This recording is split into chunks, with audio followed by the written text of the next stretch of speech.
দে কার কার মা? এটা জামার মা, ও কন্যার মা।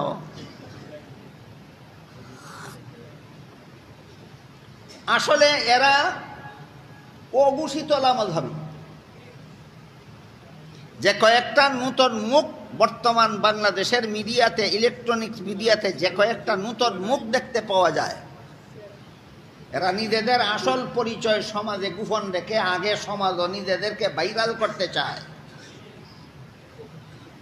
এই কারণে যদি বলে তারাবির নামাজ 8 রাকাত সুন্নত, ধরা খাইব এরা যে লামাজহাবী। এই কারণে সমাজের কাছে ধরা খাওয়ার থেকে দুষ্টামি কইরা নিজেদের আত্মগোপন করার জন্য বলে 20 রাকাত পড়লেও চলে, 8 রাকাত পড়লেও দোষ নাই। 20 রাকাত পড়লেও চলে, 8 রাকাত পড়লেও দোষ নাই। ওইগুলি তো প্রকাশ্য বান্দর, এগুলি গোপন বান্দর। আমি আপনাদের একটা উদাহরণ দিই, শুনুন।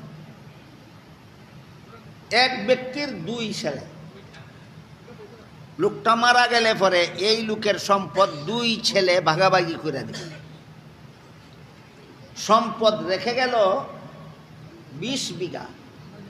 20 বিঘা সম্পত্তি রেখে 2 ছেলে উত্তরাধিকারী রেখে লোকটা মারা গেল। কত বিঘা জমিন রেখে মরল? 20 বিঘা। 20 বিঘা জমিন, বাবার তেজ্য সম্পদের 20 বিঘা জমিন 2 ভাইয়ে ভাগাভাগি করে নিলে এক এক ভাইয়ের ভাগে পড়ে 10 বিঘা। বড় ছেলেটা আছিল দুষ্ট চালাক। এই বড়টাই বলতে লাগলো, 12 রাকাতের মালিক আমি একা, 8 রাকাত আছে ভাগাভাগি করার মতো। আসলে বাবা কি 8 রাকাত সম্পত্তি রেখে মরছে? 8 বিঘা রেখে মরছে না 20 বিঘা? বড় দুষ্টটা কয় 12 বিঘা জমিনের মালিক আমি, 8 বিঘা জমিন ভাগাভাগি। 8 বিঘা রেখে গেছে না 20 বিঘা রেখে গেছে? এখন আরেক বান্দরে নিচে দরবার মীমাংসা করে দিত। ই বান্দরে কয় 20 বিঘা জমিন রেখা মরছে, ইটা মানলেও চলে, 8 বিঘা জমিন রেখা গেছে, ইটা মানলেও দোষ নাই। এ আরো বড় বান্দর, এটা আরো বড় বান্দর। বলেন এমন ক্ষেত্রে আপনাদের কাউকে যদি বিচারের জন্য নেওয়া হয়, আপনি বলবেন যে 20 বিঘা জমিন 2 ভাইয়ের মধ্যে বন্টন করে দিলেও কোনো দোষ নাই, 8 বিঘা জমিন বন্টন করে দিয়া 12 বিঘা একাতারে দিয়া দিলেও কোনো দোষ নাই। এমন মুরব্বিয়াতা করবেন কেউ? এটা মুরব্বিয়াতা না বান্দাবি। এমন কিছু বান্দরেরও আবির্ভাব হয়েছে বর্তমান বাংলাদেশে। 20 টাকা পড়লেও দোষ নাই, 8 টাকা পড়লেও দোষ নাই, বান্দর। এতক্ষণের আলোচনা যারা বুঝেছেন তারা বলুন, তারাবির নামাজ কত রাকাত? কমপক্ষে কত রাকাত সুন্নত আর কত রাকাত বিদাত? কমপক্ষে 20 রাকাত সুন্নত, 8 রাকাত বিদাত। কমপক্ষে 20 রাকাত সুন্নত, 8 রাকাত বিদাত। কাজে সুন্নত আমল করলে যেমন কোনো দোষ নাই, বিদাত আমল করলেও কোনো দোষ নাই। বান্দর ছাড়া এমন কথা কেউ বলতে পারে না। যেখানে যেগুলি বলে এগুলি বান্দর, ধর্ম নিয়ে বান্দামি করে।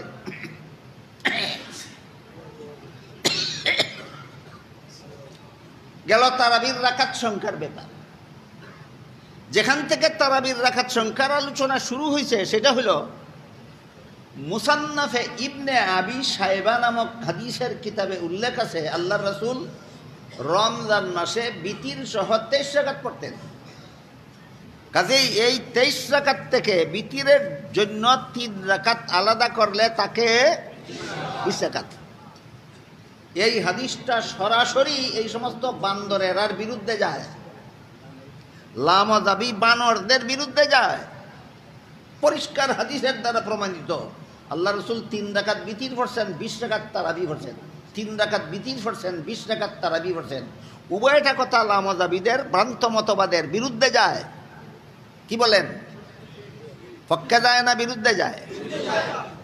এদের আর একটা বদ অভ্যাস আছে, যখন ওই দেখে হাদিস এদের বিরুদ্ধে যায় তখন ওই জটপট বলে ফেলে হাদিসটা জয়ীফ মানি না। এটা এদের আর একটা বদ খাসলত, একটা বদ অভ্যাস, হাদিসটা জয়ীফ মানি না। এই ব্যাপারে আমার কিছু কথা আছে। আপনারা এখানে যারা আলেম সারা যারা বসা আছেন, আপনারা বলতে পারবেন না, একটু সময় নীরব থাকুন। যে সমস্ত উলামায়ে কেরাম এখানে উপস্থিত আছেন, আপনারা সকলের কাছে আমি অনুরোধ করে বলবো, আল্লাহ রসুল বর্তমান দুনিয়ার মুসলমান উম্মতের হাতে প্রায় 10 লক্ষ হাদিস রেখে গেছেন। বর্তমান দুনিয়ার মুসলমান উম্মতের কাছে রসুলের রেখে দেওয়া হাদিসের সংখ্যা আছে প্রায় 10 লক্ষ। এর মধ্যে কোনো একটা হাদিসে কি আল্লাহর রাসূল বলেছেন যে আমার এই হাদিসটা সহিহ আর ওই হাদিসটা জয়ীফ? তাহলে হাদিস সহিহ আর হাদিস জয়ীফ এটা তো তোমাদের কথা, রসুলের কথা নয়। তোমরা না বলে রসুলের কথা ছাড়া অন্য কারো কথা মানো না। এই বান্দর এখন মানলে কেন? বুঝেন নাই ব্যাপারটা? এদের দাবি হইল আমরা রসুলের কথা মানি, রসুলের পরবর্তী কোনো মানুষের কথা মানি না। এই 10 লক্ষ হাদিসকে নাসিরউদ্দিন আলবানী নামের একটা লোক, হাদিস নিয়ে দুনিয়াতে তামাশা যদি কেউ সবচেয়ে বেশি করে থাকে, নবীর হাদিস নিয়ে যদি কেউ বেশি তামাশা করে থাকে, এই নাসিরউদ্দিন আলবানী নবীর হাদিসগুলি নিয়ে তামাশা করছে। নবীর সমস্ত হাদিসকে 2 ভাগে বিভক্ত করেছে। এক প্রকার হাদিসকে বলে দিয়েছে এই সবগুলি হাদিস জয়ীফ, আর এক প্রকার হাদিসকে বলে দিয়েছে সবগুলি হাদিস সহিহ। এবার আমি আপনাদের জিজ্ঞাসা করতে চাই, রাসূলের সমস্ত হাদিসকে 2 ভাগ করে, এক প্রকার হাদিসকে জয়ীফ আর এক প্রকার হাদিসকে সহিহ রাসূল বলেছেন না নাসিরউদ্দিন আলবানী বলেছেন? তাহলে এবার বলো, ইমাম আবু হানিফা বলেছেন এই কথা বললে যদি আবু হানিফাকে নবী মানা হয়, তা নাসিরউদ্দিন আলবানী বলেছে এই হাদিস সহিহ হাদিস জয়ীফ, এটা মানলে নাসিরউদ্দিন আলবানীরে নবী মানা হয় না? তোরা না বললে নবীর কথা মানস, আবু হানিফার কথা মানস না, তো নাসিরউদ্দিন আলবানীর কথা কেমনে মানলে এখন? আবার বলুন, নবী জীবনে কোনোদিন বলেছেন আমার এই হাদিসটা সহিহ? নবী জীবনে কোনোদিন বলেছেন আমার এই হাদিসটা জয়ীফ? হাদিস সহিহ আর জয়ীফ এই শব্দগুলি হাদিসের বেলায় আল্লাহর রসুল ব্যবহার করেননি, ব্যবহার করছে পরবর্তী লোকেরা, ব্যবহার করছে পরবর্তী লোকেরা। তোমরা তো পরবর্তী লোকের কথা মানোই না। এখন আছে মানলা কেন? যে হাদিসে উল্লেখ আছে আল্লাহ রসুল বিতির 3 রাকাত আর তারাবি 20 রাকাত পড়ছেন, এই হাদিসটা জয়ীফ রসুলে বলছেন না নাসিরউদ্দিন আলবানী? এখন নাসিরউদ্দিন আলবানী তোমার নবী ইয়া থাকলে না মানো, আমার নবী এই হাদিসটাকে জয়ীফ বলে নাই, আমি মানি। 1 নম্বর কথা।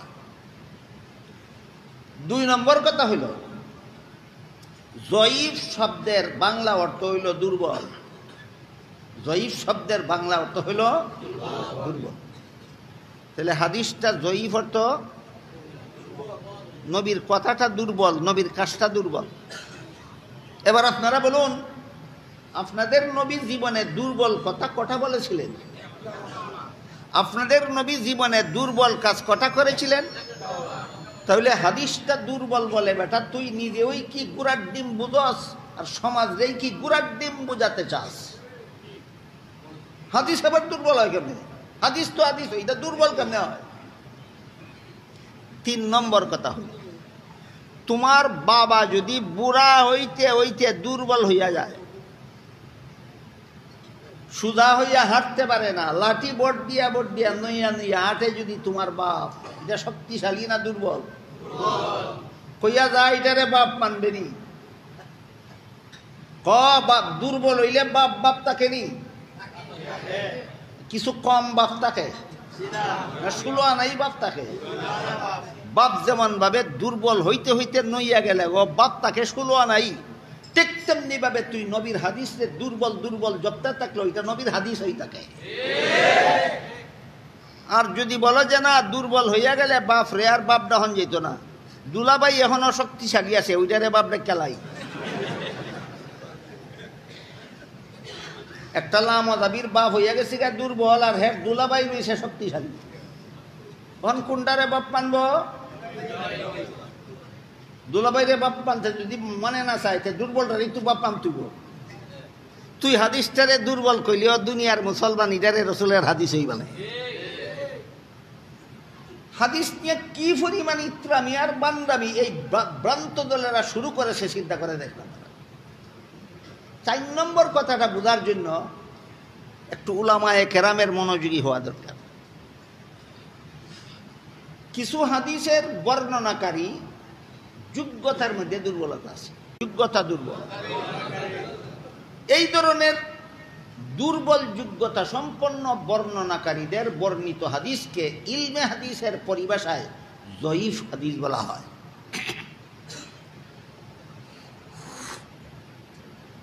এই জয়ীফ হাদিসের বিভিন্ন স্তর আছে, বিভিন্ন বিধান আছে।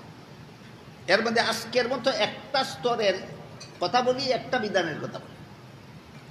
একটা হাদিস রসুল থেকে একজন সাহাবী বর্ণনা করলেন, সাহাবীর থেকে একজন তাবিঈ বর্ণনা করলেন, তাবিঈর থেকে একজন তাবে তাবিঈ বর্ণনা করলেন, তাবে তাবিঈর থেকে আরেকজন ছাত্র বর্ণনা করলেন, ওই ছাত্র থেকে তার ছাত্র, তার ছাত্র থেকে তার ছাত্র। এইভাবে বর্ণনা সূত্রেই নবীর হাদিসগুলি সর্বযুগের উম্মতের হাতে পৌঁছে। বুঝে থাকতে বলেন, নবীর হাদিসগুলি সর্বযুগের উম্মতের হাতে পৌঁছে একদল বর্ণনাকারীদের মাধ্যমে, একদল সর্বযুগের একদল বর্ণনাকারীদের মাধ্যমে। রসুল থেকে প্রথমে বর্ণনা করেছেন একজন সাহাবী, দ্বিতীয় পর্যায়ে বর্ণনা করেছেন একজন তাবিঈ, তৃতীয় পর্যায়ে বর্ণনা করেছেন একজন তাবে তাবিঈ, তাবে তাবিঈ থেকে বর্ণনা করেছেন, চতুর্থ পর্যায়ে বর্ণনা করেছেন তার একজন ছাত্র, তার একজন ছাত্র থেকে পঞ্চম পর্যায়ে বর্ণনা করেছেন আরেকজন ছাত্র। 5 নম্বর বর্ণনাকারীর হাদিস বর্ণনার যোগ্যতায় দুর্বলতা আছে। ধরে নেন একটা কথার কথা, কত নম্বর বর্ণনাকারীর যোগ্যতায় দুর্বলতা? এই 5 নম্বর বর্ণনা দুর্বল বর্ণনাকারীর কাছে হাদিসটা পৌঁছার আগেই যদি সারা দুনিয়ার মুসলমানেরা হাদিসটা আমল করা শুরু করে দেয়, বলেন দুর্বল বর্ণনাকারীর কাছে পৌঁছার পরে না আগে? আগেই যদি সারা দুনিয়ার মুসলমান হাদিসটা আমল করা শুরু করে দেয়, তাহলে পরবর্তীকালে কোনো দুর্বলের চেয়ে দুর্বল বর্ণনাকারী এই হাদিস বর্ণনা করলেও ইলমে হাদিসের পরিভাষায় হাদিসটা আর জয়ীফ থাকে না, হাদিস সহিহ মুতাওয়াতিরের পর্যায়ে পৌঁছে যায়। সুতরাং যে হাদিসে উল্লেখ আছে রাসূল করিম সাল্লাল্লাহু আলাইহি ওয়াসাল্লাম তারাবি 20 বিতির 3 রাকাত আর তারাবি 20 রাকাত পড়েছেন, এই হাদিসটা জয়ীফ নয়, দুর্বল নয়, সহিহ মুতাওয়াতির হাদিসের দ্বারা সাব্যস্ত হয়েছে। বিতির 3 রাকাত, তারাবি 20 রাকাত, বিতির 3 রাকাত, তারাবি 20 রাকাত। সাহাবায়ে কেরাম হযরত উমর যখন 20 রাকাত তারাবির নামাজ চালু করেছিলেন, তখন কি এই হাদিসের বর্ণনাকারী কোনো বর্ণনাকারী যোগ্যতায় দুর্বল ছিল? সমস্ত সাহাবাগণ যখন তারাবির নামাজ 20 রাকাত পড়তেছিলেন, তখন হাদিসের কোনো বর্ণনাকারীর যোগ্যতায় দুর্বলতা ছিল না। সারা দুনিয়ার মুসলমান যখন তারাবির নামাজ 20 রাকাত পড়া শুরু করেছিল, তখন এই হাদিসের কোনো বর্ণনাকারীর যোগ্যতায় দুর্বলতা ছিল না। তাহলে দুর্বলতা প্রথম থেকে না পরবর্তীতে? পরবর্তীতে দুর্বল বর্ণনাকারীর মধ্যে দুর্বলতা আসলেও এর কারণে হাদিস জয়ীফ হয় না, হাদিস সহিহ মুতাওয়াতিরের পর্যায়েই থাকে। এর একটা উদাহরণ আছে চমৎকার, এটা হইল এক হাদিসে উল্লেখ আছে রাসূল করিম সাল্লাল্লাহু আলাইহি ওয়াসাল্লাম বলেছেন, লা ওয়াসিয়্যাতা লিওয়ারিসিন, একজন মরলে তার আত্মীয় স্বজন যারা তার উত্তরাধিকার পায়, সম্পদ পায়, এদেরকে ইসলামী পরিভাষায় ওয়ারিস বলা হয়। বাবা মারা গেলে ছেলে বাবার সম্পত্তি পায়, ছেলে হইল বাবার ওয়ারিস। কুরআন হাদিসের ভাষায় ওয়ারিস বলে, বাংলা ভাষায় বলে উত্তরাধিকারী। বাবা মরলে বাবার সম্পদের উত্তরাধিকারী তার সন্তান, বাবা মরলে বাবার সম্পদের ওয়ারিস তার সন্তান। এই কথা বুঝলে পরে এখন হাদিসটা শুনুন। আল্লাহ রাসূল এক হাদিসে বলেছেন, লা ওয়াসিয়্যাতা লিওয়ারিসিন, যেই লোক মরলে তার ওয়ারিসে তার সম্পত্তি পাবে, মরণের আগে তাদের নামে সম্পত্তি দান করে যেতে পারবে না। বাবা ছেলেকে, কোনো ছেলের নামে আমার এই পরিমাণ সম্পত্তি আমার অমুক ছেলেকে দান করে গেলাম বলতে পারবে না, অধিকার নাই। কারণ সে তুমি মরলে উত্তরাধিকার পাবে, তার নামে দান চলবে না। যে উত্তরাধিকার পাবে না তার নামে দান চলে। কথা বুঝলেন কিনা?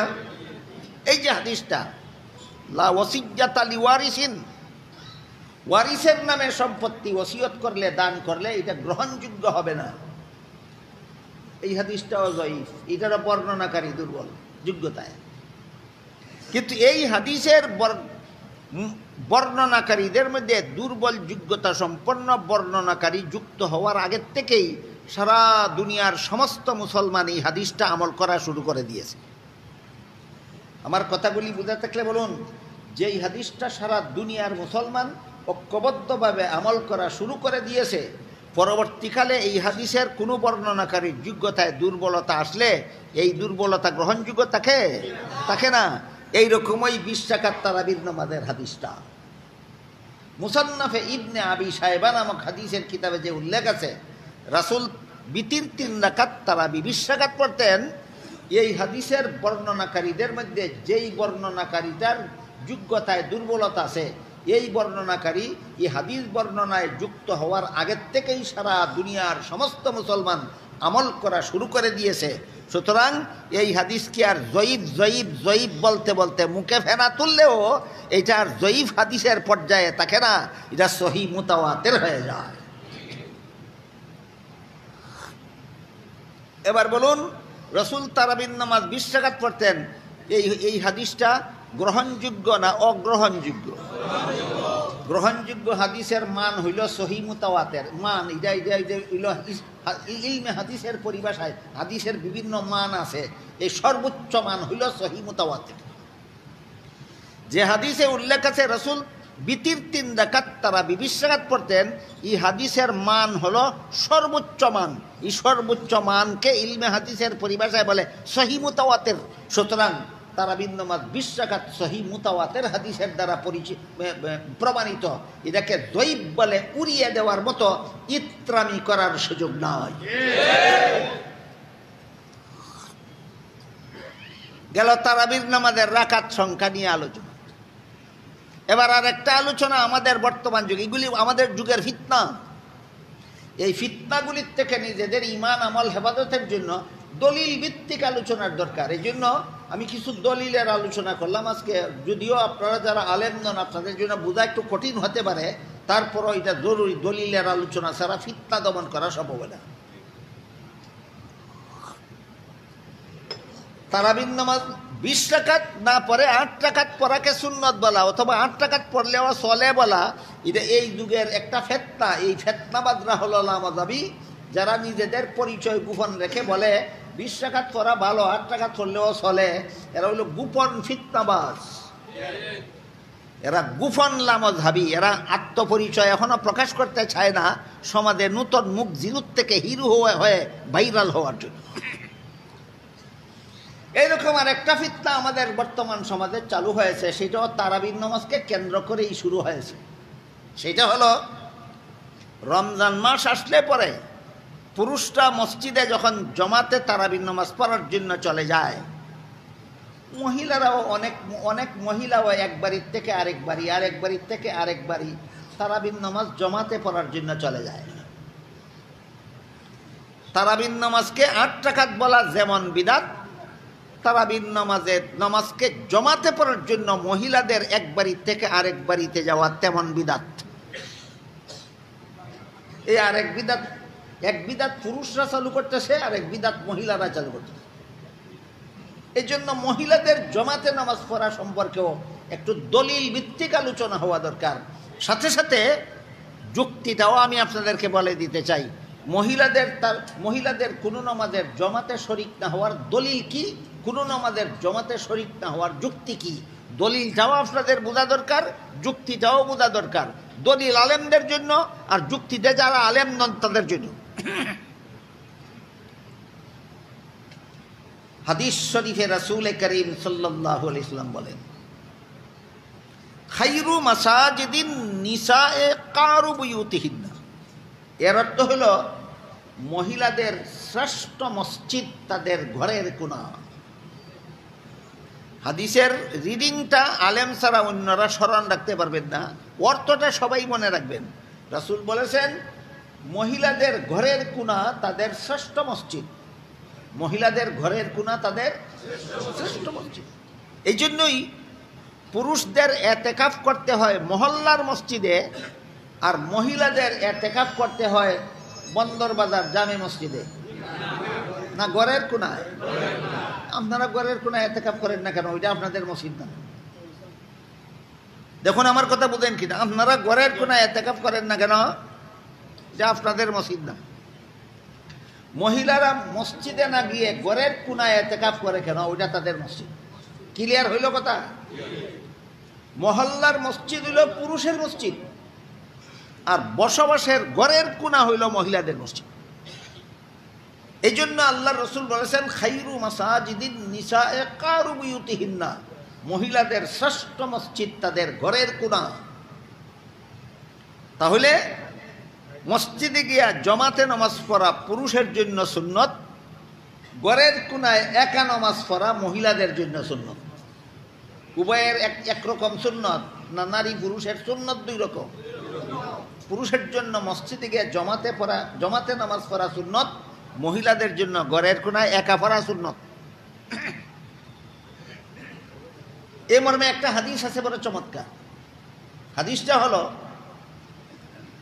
একজন মহিলা রাসূল করিম সাল্লাল্লাহু আলাইহি ওয়াসাল্লামের কাছে অনুমতি চাইল এই মর্মে যে ওগো আল্লাহর রাসূল, আপনার ইমামতিতে মদিনা শরীফের মসজিদে যখন 5 বেলার নামাজের জমাত চালু হয়, সেই জমাতে আমি শরীক হয়ে 5 বেলার নামাজটা পড়তে চাই।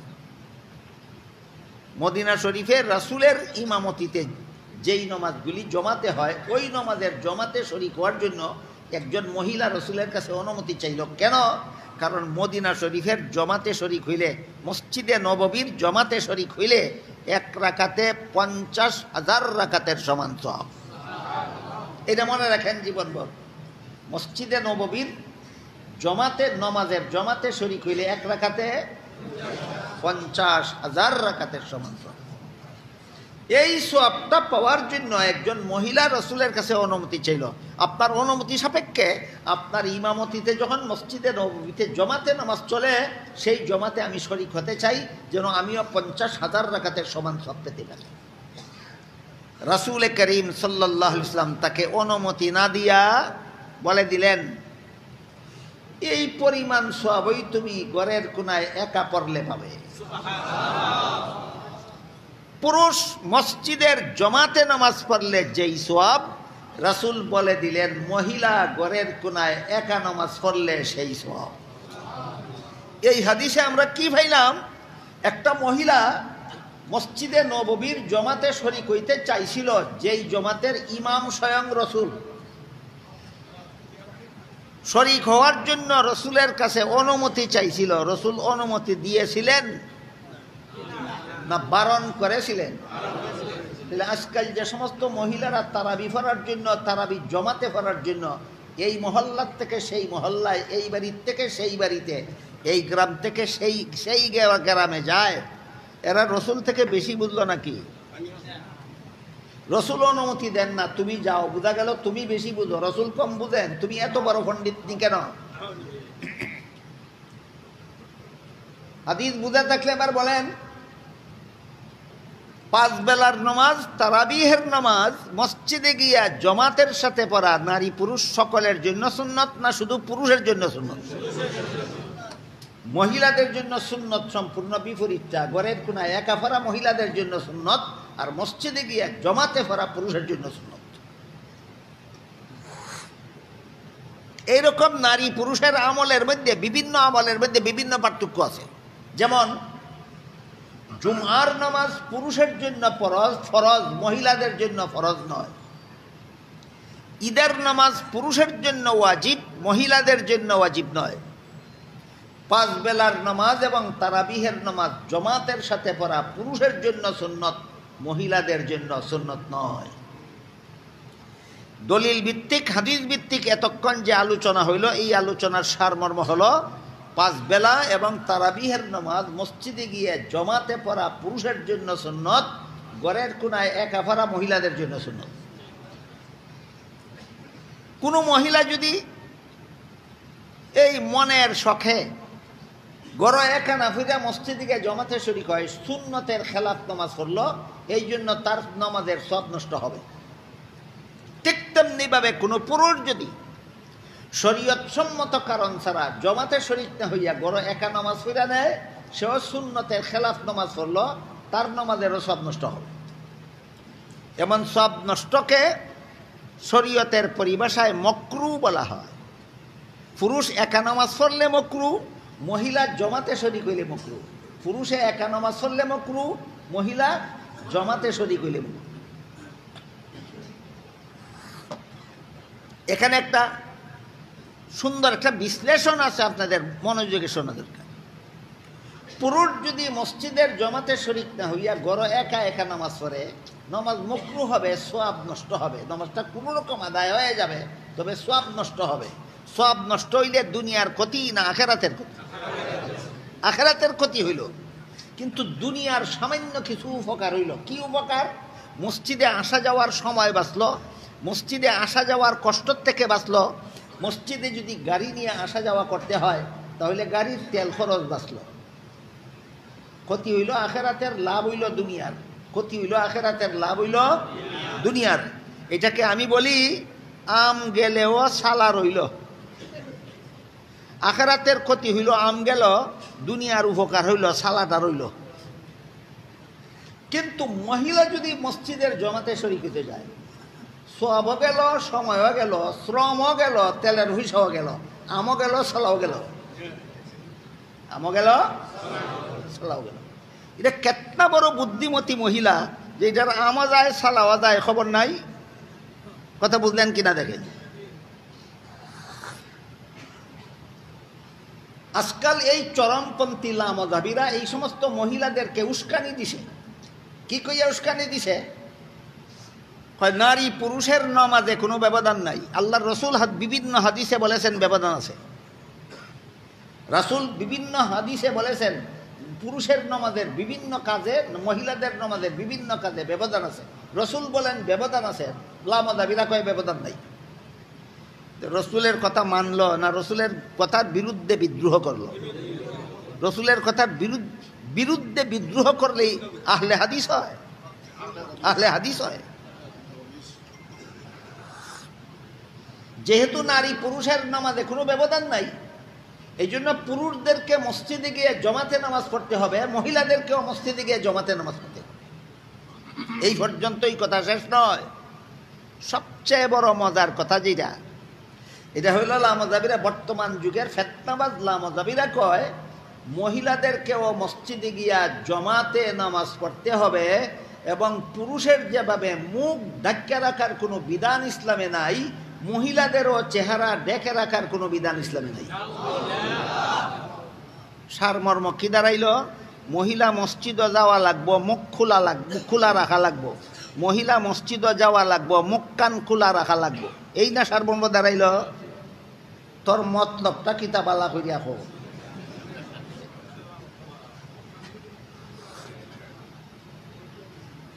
যারা বলে নারী পুরুষ সমাজে সমান, এরা সামাজিক কর্মকাণ্ডে মহিলাদেরকে জড়াইয়া ফতেঘাটে মহিলাদের মুখ দেখতে চায়। যারা বলে নারী পুরুষ সমাজে সমান, এরা সমাজের কর্মকাণ্ডে মহিলাদেরকে জড়াইয়া ফতেঘাটে মহিলাদের মুখ দেখতে চায়। আর যারা বলে নারী পুরুষ নমাজে সমান, এরা মহিলাদেরকে ঘর থেকে বের করে মসজিদের ভিতরে নিয়ে এরা আল্লাহর ঘর মসজিদের ভিতরে মহিলাদের মুখ দেখতে চায়। মুখ দেখতে চায় দুই দলই, এক দলে ফতেঘাটে দেখতে চায়, এক দলে আল্লাহর ঘরের ভিতরে দেখতে চায়। একদল গরু সুরের মতো, আর একদল মসজিদের কোরআন সুরের মতো। আপনারা কিতা মনে করেন বল, গৃহস্থের গরু চুরির বেশি গুনাহ না মসজিদের গরি চুরি বেশি গুনাহ? ফতেঘাটে বেটিনদের মুখ দেখলে বেশি গুনাহ না মসজিদের ভিতরে বেটিনদের মুখ দেখলে বেশি গুনাহ? এই খামখানেরা করতে চায়। এই কারণে কয় মহিলাও মসজিদে জমাতে শরীক হতে হবে এবং মুখ খুলে রাখতে হবে। মতলবটা কি তোর?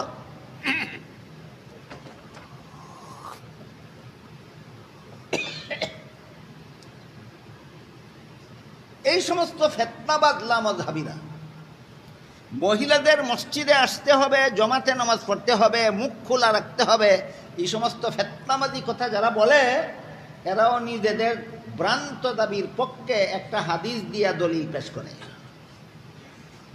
যত বাতিল দল আছে মুসলমানের মধ্যে সব